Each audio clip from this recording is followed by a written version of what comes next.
For this lesson, I'm using the 0203 Explore the Timeline Panel project file. You can find this with the media files that accompany this lesson. The timeline panel is where you'll build your sequences, arrange clips, make simple audio adjustments, and change the timing of edits.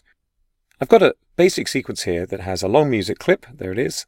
I single-clicked to select it, and a number of video clips. Here we are. I'm single-clicking to select each of these and highlight them. When I play, as the playhead arrives at a new clip, we'll see the contents of that clip in the program monitor.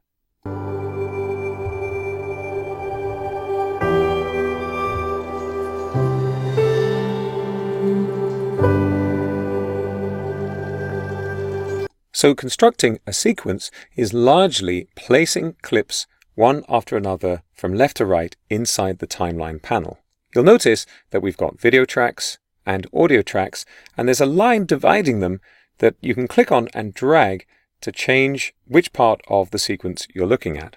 As your sequences become more complex, this dividing line might become more useful. Note that I'm clicking here to the left of the line dividing the track headers from the tracks themselves, not in between the tracks in the main part of the timeline panel. There's a very useful keyboard shortcut that you can use to make any panel in Premiere Pro full screen, and it's the accent grav key. I'm just pressing it right now.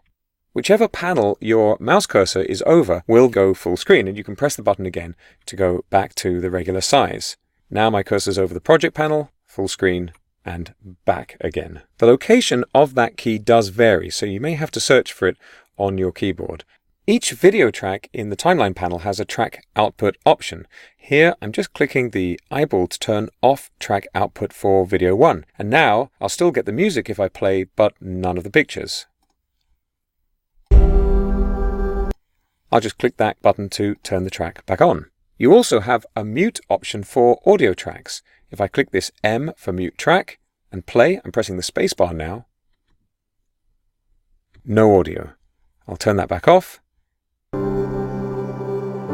And the music returns. You'll notice that you can click and drag to move clips around on the timeline. In fact, it's a single operation. You don't need to click and release and then click and drag. I can just drag in a single step. And you'll notice if I drag over to the left, this clip segment, as it's called, snaps into position. You feel it more than you see it, but you can just about see that clip jumps into position at the end of the previous clip. It lines up perfectly. This feature is called snapping, and you can turn it off and on at the top left of the timeline panel by clicking this button here, Snap. I can also select a number of clips by lassoing. I'm going to click and drag here to make a marquee selection. And now that I've got 4 clips selected, I can move them all together.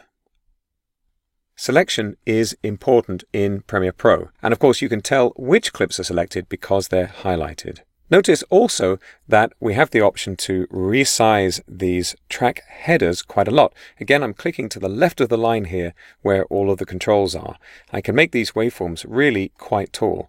And you'll notice that some of the controls in the track header are just not visible until you make the track header taller. If you have a mouse wheel, you can use that to change the height as well. There's a navigator at the bottom of the timeline panel, which is also a zoom control. You can click on these handles to zoom in and out. And you'll notice at the top left of the timeline panel, we have a timecode indicator. This is where we are in our sequence based on hours, minutes, seconds, and frames. So that's an overview of the main features of the timeline panel in Adobe Premiere Pro.